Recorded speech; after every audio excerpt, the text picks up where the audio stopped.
Today we will start to study female reproductive system. तो पहले भी हमने ये बात डिस्कस करी थी कि फीमेल रिप्रोडक्टिव सिस्टम में प्राइमरी सेक्स ऑर्गन कौन है, वन पेयर ओवेरीज, जो एब्डोमिनल कैविटी में ही रखी होती हैं। डिफरेंस ये था कि मेल में भी जो प्राइमरी सेक्स ऑर्गन थे वो वन पेयर टेस्टिस थे, लेकिन वो टेस्टिस एम्ब्रियोनिक लाइफ में बने एब्डोमिनल कैविटी में थे, लेकिन जस्ट बिफोर बर्थ वो डिसेंट होकर एक एक्स्ट्रा एब्डोमिनल स्किन पाउच में आ गए थे। कहां पर? स्क्रोटल सैक में। लेकिन फीमेल में जो ओवरीज हैं वो हमेशा एब्डोमिनल कैविटी में ही रखी रहेंगी। तो इस तरीके से ये एब्डोमिनल कैविटी में क्या रखी हुई है, वन पेयर ओवरीज। ये जो मैंने यहाँ पर आउटलाइन बनाई है ये रिप्रेजेंट कर रही है पेल्विक फ्लोर को, यानी एब्डोमिनल फ्लोर को। इसका मतलब फीमेल के जितने भी मेजर सेक्स ऑर्गन्स हैं वो सब एब्डोमिनल कैविटी के अंदर हैं। तो जिसमें से हम क्या देख पा रहे हैं यहाँ पर, primary sex organ one pair ovaries. इसके अलावा जो secondary sex organ of female थे उसमें मेनली क्या क्या स्ट्रक्चर्स आ रही थी, वन पेयर फेलोपियन ट्यूब, इन्हें ओविडक्ट्स भी कहा जाता है। ये वन पेयर फेलोपियन ट्यूब, एक सिंगल यूटेरस और फिर एक सिंगल वेजाइना। तो ये हो गए फीमेल के secondary sex organ, one pair fallopian tube, one uterus and one vagina. चलिए अब इसी को डिटेल में समझने की कोशिश करते हैं। ओवेरी क्योंकि प्राइमरी सेक्स ऑर्गन है तो ये ओवम प्रोड्यूस करेगी। ये ओवम ओवेरी से रिलीज होकर कहां जाएगा, सीलोम में, इसलिए इस ओवम को कहते हैं सीलोमिक एग। और फिर सीलोम से ये एग किस में जाएगा, फैलोपियन ट्यूब में। तो चलिए फैलोपियन ट्यूब के पार्ट्स को समझते हैं, कैसे ये फैलोपियन ट्यूब एक फर्टिलाइजेशन साइट प्रोवाइड करती है फॉर ओवम एंड स्पर्म। देखिए ये जो पार्ट है it is the lateral most end of the fallopian tube and it is known as infundibulum. तो इस तरीके से ये फैलोपियन ट्यूब है और ये इसका लेटरल मोस्ट एंड हो गया एंड इट इज इनफंडिबुलम। ये एक फनल शेप पार्ट है, अगर इसकी शेप को देखेंगे तो कैसी है, फनल शेप्ड, इसलिए इस इनफंडिबुलम को फैलोपियन फनल भी कहा जाता है। इस इनफंडिबुलम में यहाँ पर एक राउंड माउथ लाइक ओपनिंग होती है जिसे कहा जाता है एब्डोमिनल ओस्टिया। यहाँ पर एक ओपनिंग होगी जिसे क्या कहा जाएगा, एब्डोमिनल ओस्टिया। तो जो भी ओवम इस ओवरी से रिलीज होगा सीलोम में, फिर सीलोम से वो फैलोपियन ट्यूब में जाएगा, तो कौन सी ओपनिंग के थ्रू जाएगा, इस एब्डोमिनल ओस्टिया के थ्रू। लेकिन अब जाएगा कैसे, इस ओपनिंग यानी इस एब्डोमिनल ओस्टिया के चारों तरफ मार्जिन पर ये फिंगर लाइक प्रोजेक्शंस लगे हुए हैं, ये दिखाई दे रहे हैं फिंगर लाइक प्रोजेक्शन। इस तरीके से इन्हें क्या कहा जाता है, इन्हें कहा जाता है फिम्ब्री। अब ये जो फिम्ब्री होंगे, ये फिम्ब्री इस ओवरी से रिलीज हुए हुए ओवम को यहां से कैच करेंगे और कैच करके इस ओपनिंग के थ्रू कहां डाल देंगे, फैलोपियन ट्यूब के अंदर। तो इस एंड को हमने क्या बोला, ये फनल शेप्ड एंड है इनफंडिबुलम, इसलिए आप इसको फैलोपियन फनल भी बोल सकते हैं। और क्योंकि इसकी ओपनिंग की मार्जिन्स पर क्या प्रेजेंट है, फिंगर लाइक प्रोजेक्शंस, फिम्ब्री, इसलिए आप इसको फिम्ब्रिएटेड एंड भी बोल सकते हैं। तो इसका काम क्या होगा, collection of ovum from coelom, और उसके बाद इसको कहां भेज दिया गया, फैलोपियन ट्यूब में। चलिए तो इनफंडिबुलम तो lateral most end of the fallopian tube. अब आप चलेंगे आगे, यानी towards the medial side. Uterus किधर है, मिड लाइन पर। अब हम फैलोपियन ट्यूब में टुवर्ड्स द यूट्रस चल रहे हैं, यानी टुवर्ड्स द मिड लाइन। तो अब जो नेक्स्ट पार्ट हम फैलोपियन ट्यूब का पढ़ेंगे, just medial to infundibulum and that is ampulla. तो ये वाला जो आपको पोर्शन नजर आ रहा है, ये पोर्शन क्या है, ampulla. It is the dilated portion of the fallopian tube. तो फाइनली ओवम आ जाएगा एम्प्यूला में। तो एम्प्यूला के अंदर ओवम कैसे आया, कि ओवरी से जब ओवम रिलीज हुआ सीलोम में, उसको इनफंडिबुलम के फिम्ब्री ने कैच किया, कैच करके उसको एब्डोमिनल ओस्टिया ओपनिंग के थ्रू कहां डाल दिया, फैलोपियन ट्यूब में, और उसके बाद ये ओवम कहां आ चुका है, अब एम्प्यूला में। चलिए, और यही ampulla site of fertilization provide करेगा, यानी स्पर्म और ओवम के बीच में जो भी फर्टिलाइजेशन होगा वो इसी फैलोपियन ट्यूब के एम्प्यूला पार्ट में होगा। चलिए अब एम्प्यूला से आगे बढ़ते हैं। The part just medial to ampulla, यानी अब एम्प्यूला के जो नेक्स्ट पार्ट आ रहा है, जो किसके मीडियल हो गया, एम्प्यूला के, और हम मिडलाइन की तरफ जा रहे हैं। तो ये एक लॉन्ग पार्ट है, हालांकि ये नैरो है लेकिन लॉन्ग पार्ट है, इसे हम क्या कहते हैं, इस्थमस। इसका मतलब फैलोपियन ट्यूब को कितने पार्ट्स में डिवाइड किया गया, 3 parts. The lateral most end is infundibulum, then medial to infundibulum is ampulla and then medial to ampulla is isthmus, यानी most medial part is isthmus। तो अब सवाल ये आता है कि जो ओवम इस एब्डोमिनल ओस्टिया के थ्रू फैलोपियन ट्यूब में आया, ये ओवम अब टुवर्ड्स द मीडियल साइड बढ़ रहा है, towards the ampulla, towards the isthmus बढ़ रहा है। तो पहली बात तो क्या ओवम मोटाइल है जो ये टुवर्ड्स द मीडियल साइड जा रहा है, नहीं। इसके लिए रिस्पॉन्सिबल है फैलोपियन ट्यूब की म्यूकोजल एपिथेलियम के सीलिया। ये तो हम जानते ही हैं कि फैलोपियन ट्यूब की जो म्यूकोजल एपिथेलियम है वो एक सीलिएटेड कॉलमनर एपिथेलियम है जिसके सीलिया कंटिन्यूअसली मूवमेंट करते हैं और जो फैलोपियन ट्यूब में ओवम आया है इसे टुवर्ड्स द मीडियल साइड बढ़ाते हैं। इसके अलावा फैलोपियन ट्यूब की वॉल में स्मूथ मसल्स होती हैं जो लगातार पेरिस्टालसिस करती हैं, ये भी ओवम को टुवर्ड्स मीडियल साइड बढ़ने में हेल्प करती हैं। तो इसका मतलब क्या हुआ कि ओवम अब किधर की तरफ बढ़ रहा है, टुवर्ड्स द मीडियल साइड। लेकिन अभी अभी जस्ट मैंने बोला कि what is the site of fertilization, that is ampulla. लेकिन सवाल तेरे दिमाग में ये भी आ सकता है कि ये जो ओवम है क्या ये इस्थमस में नहीं आ सकता? जब फैलोपियन ट्यूब के सील या इस ओवम को टुवर्ड्स द मीडियल साइड बढ़ा रहे हैं तो क्या ये ओवम इस्थमस में नहीं आ सकता? और अगर ये ओवम इस्थमस में आ सकता है तो क्या अगर जिस दिन ये ओवम इस्थमस में है उस दिन अगर कॉइटस हुआ और स्पर्म वेजाइना में आए तो क्या वो स्पर्म इस इस्थमस में आके फर्टिलाइजेशन नहीं कर सकते? नहीं कर सकते। उसका एक सिंपल सा रीजन है कि जो ओवम यहां से रिलीज हुआ है ओवेरी से रिलीज होने के बाद यानी आफ्टर ओव्यूलेशन इस ओवम का लाइफ स्पैन 48 आवर्स होता है। तो 48 आवर्स तक ही ये ओवम लाइव रहेगा। इस बीच अगर स्पर्म आकर उसको फर्टिलाइज कर देगा तो फर्टिलाइजेशन हो जाएगा, अदरवाइज ये ओवम डिजनरेट हो जाएगा, डेड हो जाएगा। तो अब इस बात को समझिए, ये एम्प्यूला है वाइड पोर्शन। एम्प्यूला को क्रॉस करने में ही यानी जब ये ovum towards the medial side आ रहा है by the movement of cilia of the fallopian tube, तो इस एम्प्यूला को क्रॉस करने में ही ओवम को 48 आवर्स से ज्यादा का टाइम लग जाता है। इसका मतलब अगर इन केस इस्थमस में ओवम पहुंच भी गया है तो इसका मतलब यह हुआ कि इसे यहां तक पहुंचने में 48 आवर्स से ज्यादा का टाइम लगा है। इसका मतलब ओवम को ओवरी से रिलीज हुए हुए 48 आवर्स से ज्यादा का टाइम हो चुका है। इसका मतलब मोस्ट प्रोबेबली ये ओवम यहां तक पहुंचते पहुंचते क्या हो गया है, डेड हो गया है, डिजनरेट हो गया है। इसका मतलब अब इस डेड ओवम का फर्टिलाइजेशन पॉसिबल नहीं है। तो फिर इस डेड ओवम का होगा क्या? या तो जेनाइटल ट्रैक्ट की म्यूकोजा इसका क्या कर लेंगी, फेगोसाइटोसिस, इसको डिजनरेट करके इसके कंपोनेंट्स को एब्जॉर्ब कर लेंगी, या फिर ये डेड ओवम यूटेरस में आ जाएगा और जब यूटेरस से हर मंथ ब्लीडिंग होती है तो उस ब्लड के साथ ये वॉश आउट हो जाएगा। लेकिन मोस्ट प्रोबेबली इसका ये जेनाइटल ट्रैक्ट की म्यूकोजा ही क्या कर लेती है, फेगोसाइटोसिस एब्जॉर्प्शन।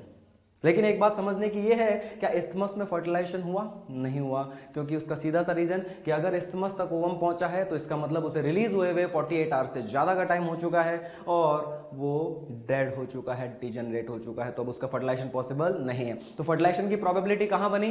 एम्प्यूला में। तो आपकी एनसीईआरटी में भी साफ साफ लिखा हुआ है कि ampulla provide site of fertilization. तो इतना सा हमें फैलोपियन ट्यूब के बारे में याद रखना है कि फैलोपियन ट्यूब के कितने पार्ट हो गए?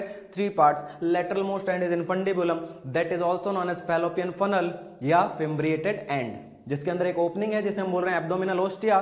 तो इसी इनफंडिबुलम के फिम्ब्री ओवरी से रिलीज हुए हुए ओवम को कैच करके इस एब्डोमिनल ओस्टिया के थ्रू फैलोपियन ट्यूब के ल्यूमन के अंदर पहुंचाते हैं, जिससे नेक्स्ट पार्ट कौन सा आता है? Medial to infundibulum ampulla.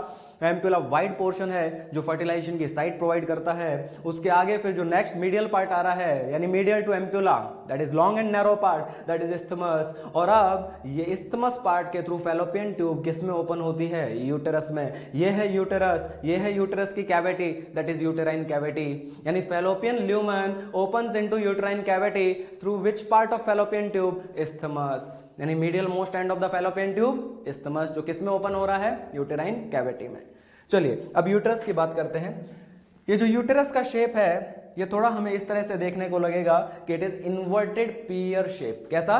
कि अगर पियर हम सब जानते हैं, अगर पियर को उल्टा रख दिया जाए तो वो इस तरह की शेप ये यूटेरस शो करता है, इन्वर्टेड पियर शेप। चलिए अब इसका जो ये अपर डोम शेप पार्ट दिखाई दे रहा है that is known as fundus. ये जो बीच में हमें लार्ज पार्ट ऑफ यूट्रस नजर आ रहा है दैट इज बॉडी, और इसी यूट्रस का जो नीचे की तरफ लोअर नैरो सिलेंड्रिकल पार्ट नजर आ रहा है इसे कहते हैं सर्विक्स। यानी इसी lower narrow cylindrical part cervix के थ्रू यूटेरस किस में ओपन होता है? वेजाइना में। तो यूट्रस के कितने पार्ट हो गए? 3 पार्ट्स। अपर डोम शेप पार्ट फंडस, बीच में जो लार्ज पोर्शन है body, and lower narrow cylindrical part cervix, and through cervix uterus opens into vagina.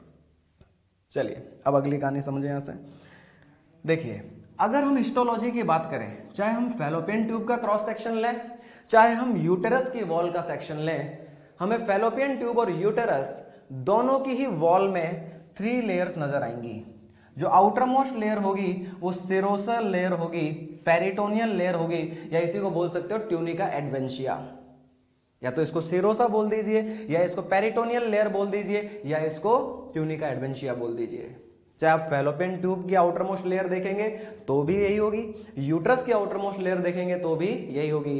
तो ऑब्वियस सी बात है, ये एब्डोमिनल ऑर्गन्स हैं, एब्डोमन में रखे हुए हैं, और एब्डोमिनल ऑर्गन्स के चारों तरफ क्या होती है, पेरिटोनियल लेयर, सिरोसल लेयर। तो इसका मतलब क्या हुआ, फैलोपियन ट्यूब और यूट्रस की वॉल की आउटर मोस्ट लेयर सिरोसा यानी पेरिटोनियम, इसके जस्ट अंदर की तरफ जो लेयर होगी वो होगी smooth muscle layer, fallopian tube की वॉल में भी और यूटेरस की वॉल में भी। और जो इनरमोस्ट लेयर होगी म्यूकोजल लेयर। तो इसका मतलब चाहे वो फैलोपियन ट्यूब की ल्यूमन हो, चाहे वो यूट्रस की कैविटी यानी यूट्राइन कैविटी हो, वो लाइंड किससे होगी, म्यूकोजा से। इसका मतलब क्या हुआ, फैलोपियन ट्यूब एंड यूटेरस दोनों की ही वॉल कितनी लेयर से composed है, 3 layers. The outermost layer is serosa layer, peritoneal layer. The middle layer is smooth muscle layer, and the innermost layer is mucosa, which line lumen or cavity. चलिए, अब यहां पर एक डिफरेंस ये देख सकते हैं, फैलोपियन ट्यूब एक डक्ट लाइक स्ट्रक्चर है, यूट्रस एक बड़ी स्ट्रक्चर है।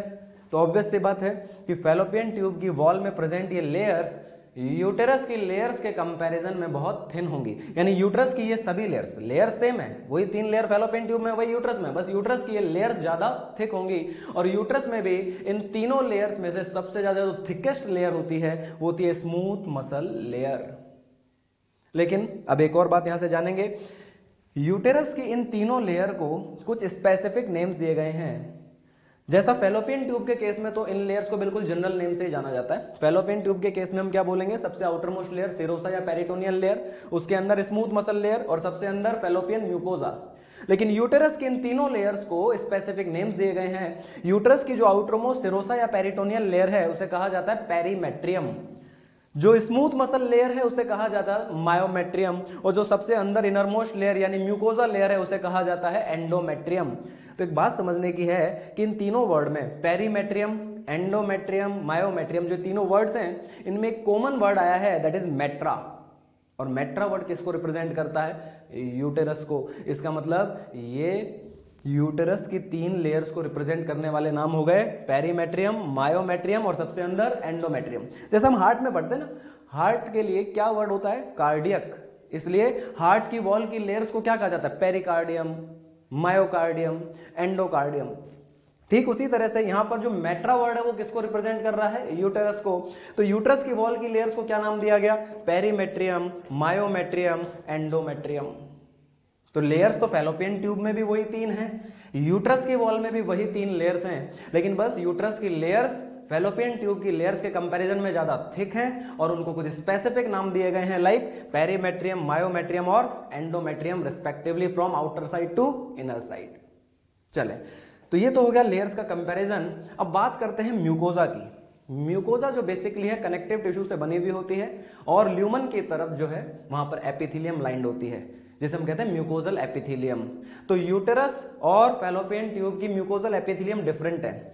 सिंपली अगर देखा जाए, फैलोपियन ट्यूब की जो म्यूकोजल एपिथेलियम है जो ल्यूमन को लाइन कर रही है वो सिंपली क्या है, वो है सीलिएटेड कॉलमनर एपिथेलियम। क्या है, सिंपली सीलिएटेड कॉलमनर एपिथेलियम, जहां पर ciliated columnar cell uniformly present हैं, जिनके बीच बीच में कुछ सिक्रीटरी सेल्स रखी हुई होती हैं, जिससे फैलोपियन फ्लूइड सिक्रीट होता है, जो वहां पर आने वाले ओवम को, गैमेट्स को न्यूट्रिशन और एनवायरनमेंट प्रोवाइड करता है।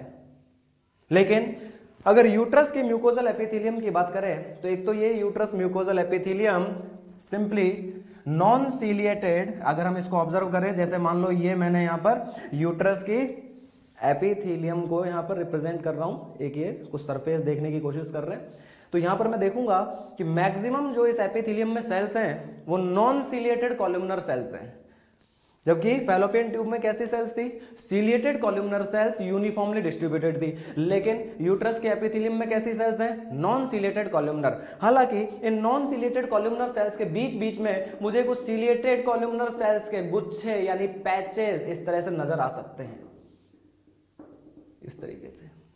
तो क्या डिफरेंस हुआ, फैलोपियन ट्यूब की जो म्यूकोजल एपिथेलियम है वो सीलिएटेड कॉलमनर एपिथेलियम है, जिसमें ciliated columnar cell uniformly present हैं, जिनके बीच बीच में कुछ सिक्रीटरी सेल्स देखने को मिल सकती हैं। लेकिन यूट्राइन म्यूकोजल एपिथेलियम जो है वो basically non ciliated columnar epithelium है विद सम सीलिएटेड पैचेस, कि नॉन सीलिएटेड सेल्स के बीच बीच में जगह जगह आपको कुछ जगह पर सीलिएटेड कॉलमनर सेल्स के गुच्छे यानी पैचेस नजर आ जाएंगे।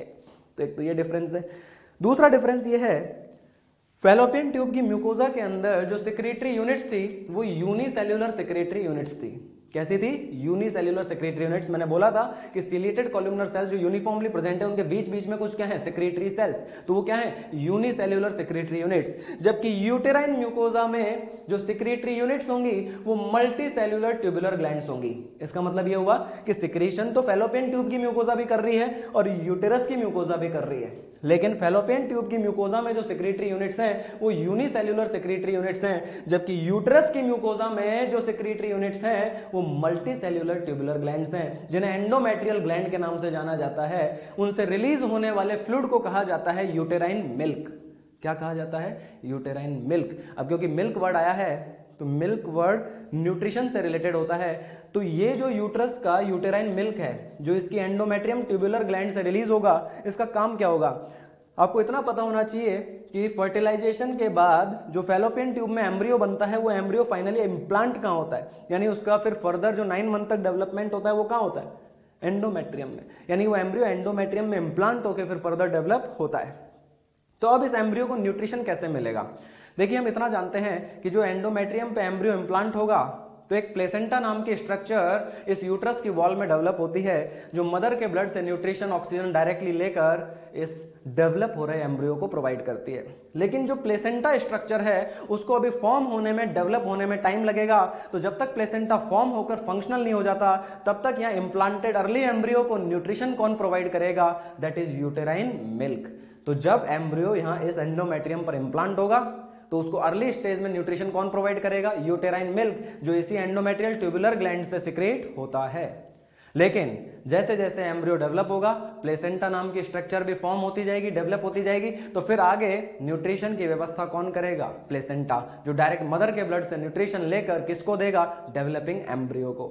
तो चलिए, एक तो ये डिफरेंस आया कि फैलोपियन ट्यूब की एपिथेलियल म्यूकोजा से भी क्या हो रहा था? यहां से भी फ्लूइड सिक्रीट हो रहा था, लेकिन वहां पर सिक्रीटरी यूनिट कैसी थी? Unicellular secretory units.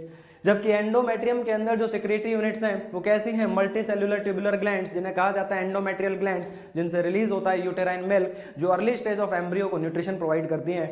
तो इसका काम क्या हुआ कि एक तो ये जो यहाँ से यूटेराइन मिल्क रिलीज होगा ये एंडोमेट्रियल सरफेस को स्टिकी बना देगा, यानी इसकी एडेसिव नेचर को बढ़ाएगा, स्टिकी बना देगा। उससे एक तो फायदा ये होगा कि एम्ब्रियो को इस एंडोमेट्रियम में इम्प्लांट होने में, चिपकने में आसानी होगी, और दूसरा ये जो एम्ब्रियो यहाँ डेवलप होगा तो इस अर्ली स्टेज ऑफ एम्ब्रियो को न्यूट्रिशन भी प्रोवाइड करेगा।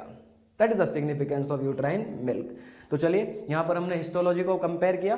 फैलोपियन ट्यूब और यूट्रस दोनों की वॉल में 3 लेयर्स हैं, वही outer most serosa, peritoneal layer, smooth muscle layer और इनर मोस्ट म्यूकोजल लेयर। बस यूट्रस के केस में ये लेयर्स थिक है और इनको स्पेसिफिक नेम दिए गए हैं, पेरीमेट्रियम, मायोमेट्रियम, एंडोमेट्रियम। थोड़ा बहुत डिफरेंस आ रहा है म्यूकोजा में, एक तो म्यूकोजल एपिथेलियम में, फैलोपियन ट्यूब में सीलिएटेड कॉलमनर एपिथेलियम, जबकि यूटेरस के अंदर non ciliated columnar epithelium with some ciliated patches. इसके अलावा फैलोपियन ट्यूब की म्यूकोजा में यूनिसेल्युलर सेक्रेटरी यूनिट्स, जबकि यूट्रस की एंडोमेट्रियम में मल्टी सेल्युलर ट्यूबुलर ग्लैंड्स। अब एक और इशू डिस्कस करते हैं। ये जो यूट्रस की लेयर्स को पेरीमेट्रियम, मायोमेट्रियम, एंडोमेट्रियम नाम दिया गया है, ये केवल फंडस और बॉडी पार्ट के लिए ही है। इसका मतलब ये हुआ कि यूटेरस का एक लोअर नैरो सिलिंड्रिकल पार्ट है, ये दिखाई दे रहा है यहां पर, lower narrow cylindrical part of the uterus, that is cervix. अब सर्विक्स जो है वो है तो यूटेरस का पार्ट, लेकिन सर्विक्स की लेयर्स को पेरीमेट्रियम, मायोमेट्रियम, एंडोमेट्रियम नाम नहीं दिया जाएगा। सर्विक्स की लेयर्स को सिंपली सबसे आउटर मोस्ट लेयर सिरोसल लेयर, फिर स्मूथ मसल लेयर और इनर मोस्ट जो लेयर है म्यूकोजा उसको बोलेंगे सर्वाइकल म्यूकोजा। अब सवाल ये आता है कि सर्विक्स है तो यूटेरस का पार्ट, लेकिन यूटेरस का पार्ट होने के बावजूद भी सर्विक्स की लेयर्स को यूटेरस की लेयर्स के जो कैरेक्टरिस्टिक नेम्स हैं लाइक पेरीमेट्रियम, मायोमेट्रियम और एंडोमेट्रियम, वो नाम क्यों नहीं दिए गए, जबकि है वो यूटेरस का ही पार्ट? तो सीधा सा बात भाई, यूटेरस का काम क्या है? यूटेरस का काम है हर मेंस्ट्रुएशन साइकिल में खुद को प्रेगनेंसी के लिए प्रिपेयर करना। इतना आपको पता होना चाहिए कि फीमेल में एक मंथली मेंस्ट्रुएशन साइकिल होता है, हर मेंस्ट्रुएशन साइकिल में यूटेरस प्रेगनेंसी के लिए प्रिपेयर होता है। तो मुझे एक बात बताइए कि इस यूटेरस के अंदर फंडस और बॉडी पार्ट में प्रेगनेंसी के लिए जो सबसे ज्यादा चेंजेस आए हैं, जिस साइट पर एम्ब्रियो इम्प्लांट होगा वो कौन है? एंडोमेट्रियम। इसका मतलब ये हुआ कि हर मेंस्ट्रुएशन साइकिल में इस यूटेरस की, स्पेशली फंडस और बॉडी की जो एंडोमेट्रियल लेयर है वो प्रेगनेंसी के लिए डेवलप होती है under the influence of which hormones? Estrogen and progesterone hormones. अगर in case during that menstruation cycle इस एंडोमेट्रियम पर एम्ब्रियो इम्प्लांट हो गया, तो ये जो एंडोमेट्रियम डेवलपमेंट हुआ था इस साइकिल में under the influence of oestrogen and progesterone, ये अप टू 9 मंथ्स मेंटेन रहेगा और इसी एंडोमेट्रियल डेवलप्ड लेयर के अंदर ये एम्ब्रियो रहता हुआ डेवलप होता रहेगा। और इन केस अगर यहां पर उस मेंस्ट्रुएशन साइकिल के दौरान इंप्लांटेशन नहीं हुआ, सपोज यहां पर जो ओवम रिलीज हुआ था उसका फर्टिलाइजेशन नहीं हुआ, फर्टिलाइजेशन नहीं होगा तो यहां एम्ब्रियो इम्प्लांट नहीं होगा, तो जो एंडोमेट्रियल लेयर इस मेंस्ट्रुएशन साइकिल में डेवलप हुई थी वो at the end of menstruation cycle क्या होगा? डिजनरेट होना शुरू हो जाएगी और ब्लड के साथ शेड होकर बाहर आना स्टार्ट हो जाएगी। तो इसी को कहते हैं cyclical changes of uterus during menstruation cycle. यानी हर मेंस्ट्रुएशन साइकिल में क्या हो रहा है कि फंडस और बॉडी की जो इनर मोस्ट लेयर है म्यूकोजा यानी एंडोमेट्रियल लेयर, वो साइक्लिकल चेंजेस शो कर रही है जो हर मेंस्ट्रुएशन साइकिल में डेवलप होती है। और अगर डेवलपमेंट होने के बाद उसके अंदर इंप्लांटेशन नहीं हुआ तो वो एंडोमेट्रियल लेयर डीजनरेट होकर शेड हो जाती है। और अगर प्रेगनेंसी हो गई, सपोज उस एंडोमेट्रियम में इंप्लांटेशन हो गया, तो वही एंडोमेट्रियल लेयर 9 मंथ्स तक मेंटेन रहेगी और उसी एंडोमेट्रियल लेयर के अंदर रखा हुआ एम्ब्रियो डेवलप होता रहेगा। तो इसका मतलब क्या हुआ कि हर मेंस्ट्रुएशन साइकिल के अंदर ये यूट्रस, ये एंडोमेट्रियल लेयर क्या कर रही है? साइक्लिकल चेंजेस शो कर रही है।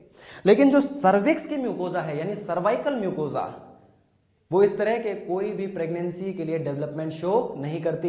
इसका मतलब ये हुआ सर्वाइकल म्यूकोजा इस फंडस और बॉडी की म्यूकोजा यानी एंडोमेट्रियम की तरह कोई साइक्लिकल चेंजेस शो नहीं करती है, यानी सर्वाइकल म्यूकोजा प्रेगनेंसी के लिए प्रिपेयर नहीं होती है, यानी cervix is not the site of pregnancy. इसका मतलब सर्विक्स यूटेरस के कैरेक्टरिस्टिक शो नहीं कर रही है, ये प्रेगनेंसी के लिए प्रिपेयर नहीं हो रही है। इसलिए सर्विक्स को यूट्रस का पार्ट यानी lower narrow cylindrical part of uterus होने के बावजूद भी यूट्रस के कैरेक्टरिस्टिक नेम पेरीमेट्रियम, मायोमेट्रियम और एंडोमेट्रियम नाम नहीं दिए गए हैं। तो याद रखेंगे कि सर्विक्स यूट्रस का पार्ट है, लेकिन इसके लेयर्स को सिंपली किस नाम से जानेंगे? सिरोसा, स्मूथ मसल लेयर और सर्वाइकल म्यूकोजा, क्योंकि इसकी जो सर्वाइकल म्यूकोजा है वो बॉडी और फंडस की एंडोमेट्रियम की तरह साइक्लिकल चेंजेस शो नहीं करती है, प्रेगनेंसी के लिए प्रिपेयर नहीं होती है, and it is not the site of pregnancy.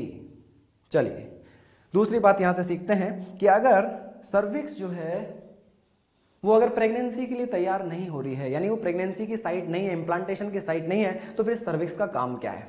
एक तो सर्विक्स का काम यह है कि ड्यूरिंग प्रेगनेंसी ये सर्विक्स की स्मूथ मसल इस तरह से कॉन्ट्रैक्टेड रहती हैं, यानी ड्यूरिंग प्रेगनेंसी ये सर्विक्स इस तरह से क्लोज रहेगी, तो ऊपर जो एम्ब्रियो इस यूट्रस के अंदर डेवलप होगा उसको ये नीचे शेड होने से रोकेगी। इसका मतलब ड्यूरिंग प्रेगनेंसी ये सर्विक्स क्लोज होकर एक स्ट्रॉन्ग स्फिंक्टर की तरह एक्ट कर रही है, और eight the time of parturition यही सर्विक्स रिलैक्स हो जाती है और इसी सर्विक्स से होता हुआ बच्चा फिर वेजाइना से होता हुआ बाहर आता है। यानी during parturition along with vagina यही सर्विक्स क्या काम करती है? Birth canal.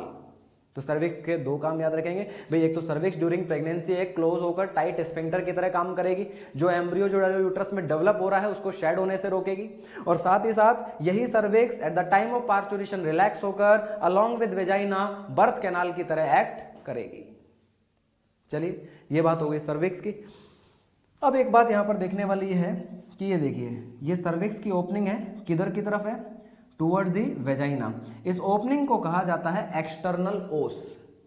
इसी तरह से ये है सर्विक्स की कैनाल, ये जो इतना सा पार्ट दिखाई दे रहा है ये है सर्विक्स की कैनाल, तो सिंपली इसे क्या बोला जाएगा? Cervical canal.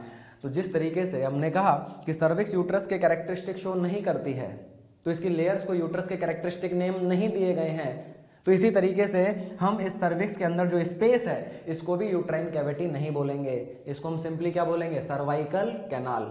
अब आप देखिए ये इनर ओपनिंग, ये इस इनर ओपनिंग के थ्रू ये सर्वाइकल कैनाल किस में ओपन हो रही है? इन यूट्राइन कैविटी। ये पूरी क्या है यहाँ पर? Uterine cavity. तो ये जो ओपनिंग है, इस ओपनिंग के थ्रू ये सर्वाइकल कैनाल किस में ओपन हो रही है, यूट्राइन कैविटी में। इस इनर ओपनिंग को बोलते हैं इंटरनल ओस। तो सर्वाइकल कैनाल की टोटल कितनी ओपनिंग्स हो गई, 2 openings. The inner opening towards the uterine cavity is internal os and the outer opening towards the vaginal canal is external os. चलिए, तो ये 2 ओपनिंग याद रखेंगे। अब बात करेंगे यहां पर कि भले ही सर्विक्स की जो म्यूकोजा है वो एंडोमेट्रियम की तरह under the influence of oestrogen progesterone यानी during menstruation cycle cyclical changes show नहीं करती है, यानी वो प्रेगनेंसी के लिए प्रिपेयर नहीं होती है, लेकिन under the influence of oestrogen progesterone cervical mucosal secretions की कंसिस्टेंसी में, नेचर में डिफरेंस आता है। भाई इतना तो हम जानते हैं, जैसा एंडोमेट्रियम के अंदर क्या थी, ग्लैंड्स थी, सिक्रेटरी यूनिट्स थी, जिससे क्या रिलीज हो रहा था, यूट्राइन मिल्क। इसी तरीके से सर्विक्स की म्यूकोजा में भी सिक्रेटरी यूनिट्स होंगी, जिससे कोई ना कोई म्यूकस सब्सटेंस सिक्रेट होगा, जिसे सिंपली बोलते हैं सर्वाइकल म्यूकस। तो cervical mucus is secreted by cervical mucosal glands. तो ये सर्वाइकल म्यूकोजा जो लेयर है, इसमें कुछ ग्लैंड्स हैं और इन ग्लैंड से क्या सिक्रेट होता है, सर्वाइकल म्यूकस। तो मैं क्या कह रहा हूं यहां पर कि during menstruation cycle itself cervical mucosa कोई स्ट्रक्चरल साइक्लिकल चेंजेस शो नहीं कर रही है, लेकिन under the influence of oestrogen progesterone इस सर्वाइकल म्यूकोजा से जो सिक्रीट होने वाला सर्वाइकल म्यूकस है, वो सर्वाइकल म्यूकस जरूर चेंज होता है। तो इतना आपको पता होगा कि during menstruation cycle about mid cycle 14th day पर ओव्यूलेशन होता है। ओव्यूलेशन से पहले बॉडी में ईस्ट्रोजन हार्मोन की डोमिनेंस होती है और ओव्यूलेशन के बाद बॉडी में प्रोजेस्टेरोन हार्मोन की डोमिनेंस होती है। तो जब बॉडी में ओव्यूलेशन से पहले ईस्ट्रोजन की डोमिनेंस होगी तो इस सर्वाइकल म्यूकोजा से सिक्रीट होने वाला cervical mucus thin and watery होगा, और जब बॉडी में आफ्टर ओव्यूलेशन प्रोजेस्टेरोन की डोमिनेंस होगी तो इस सर्वाइकल म्यूकोजा से सिक्रीट होने वाला सर्वाइकल म्यूकस थिक और विस्कस होगा। तो ये जो सर्वाइकल म्यूकस है, जो सर्वाइकल म्यूकोजल ग्लैंड से सिक्रीट हुआ है, ये सिक्रीट होकर एक्सटर्नल ओस के थ्रू कहां जाएगा, वेजाइना में। तो अगर वेजाइना से इस म्यूकस को कलेक्ट किया जाए और इस म्यूकस की नेचर को, इसकी कंसिस्टेंसी को चेक किया जाए तो हमें आइडिया लग सकता है कि बॉडी में कौन से हार्मोन की डोमिनेंस है। तो अगर वेजाइना से जो फ्लूइड हमने कलेक्ट किया, ऑब्वियस सी बात है वेजाइना के बारे में याद रखेंगे कि वेजाइना नॉन ग्लैंडुलर म्यूकोजा होती है, यानी वेजाइना की म्यूकोजा में ग्लैंड्स नहीं है। तो फिर वेजाइना के अंदर फ्लूइड आया कहां से, तो वेजाइना में जो भी फ्लूइड आ रहा है वो ऊपर सर्विक्स से आ रहा है। सर्विक्स का जो भी म्यूकस सिक्रीशन है वो एक्सटर्नल ओस के थ्रू किस में आ जाएगा, वेजाइना में। तो अगर वेजाइनल फ्लूइड को हम कलेक्ट करें तो vaginal fluid is basically cervical mucus. तो अगर वो बिल्कुल थिन एंड वाटरी है तो हम समझ सकते हैं कि बॉडी में ईस्ट्रोजन हार्मोन की डोमिनेंस है, यानी अभी जो उस फीमेल की बॉडी में टाइम चल रहा है मेंस्ट्रुएशन साइकिल का, वो ओव्यूलेशन से पहले वाला टाइम चल रहा है। और अगर इस वेजाइनल फ्लूइड की कंसिस्टेंसी थिक और विस्कस है, एक तो वो कम क्वांटिटी में है और बिल्कुल थिक और विस्कस है, तो हम समझ जाएंगे कि बॉडी में प्रोजेस्टेरोन हार्मोन की डोमिनेंस चल रही है, इसका मतलब ओव्यूलेशन के बाद का समय चल रहा है। तो ये है सर्वाइकल म्यूकस। तो cervical mucus cervical mucosal gland से सिक्रीट होने वाला सब्सटेंस है। तो भले ही सर्वाइकल म्यूकोजा इटसेल्फ एंडोमेट्रियम की तरह कोई स्ट्रक्चरल साइक्लिकल चेंजेस शो नहीं कर रही है, लेकिन इन म्यूकोजा से सिक्रीट होने वाला जो सर्वाइकल म्यूकस है वो ईस्ट्रोजन प्रोजेस्टेरोन के इन्फ्लुएंस में कंसिस्टेंसी में चेंजेस शो करता है। Under the influence of oestrogen ये सर्वाइकल म्यूकोजल सिक्रीशन बिल्कुल थिन और वाटरी होगा, और under the influence of progesterone यही सर्वाइकल म्यूकस थिक और विस्कस होगा। चलिए अब थोड़ी सी बात जानते हैं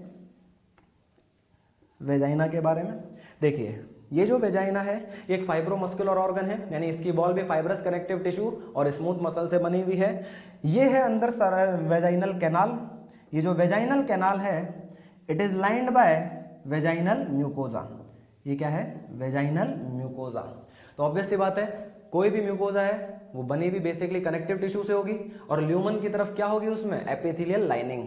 तो जिस तरीके से हमने अभी देखा था फैलोपियन ट्यूब की म्यूकोजल लाइनिंग कैसी थी, सीलिएटेड कॉलम्नर एपिथेलियम। यूट्रस में भी non ciliated columnar epithelium with some ciliated patches. अब बात करेंगे वेजाइनल म्यूकोजल एपिथेलियम की, ये थोड़ी डिफरेंट है। ये होती है non keratinized stratified squamous epithelium.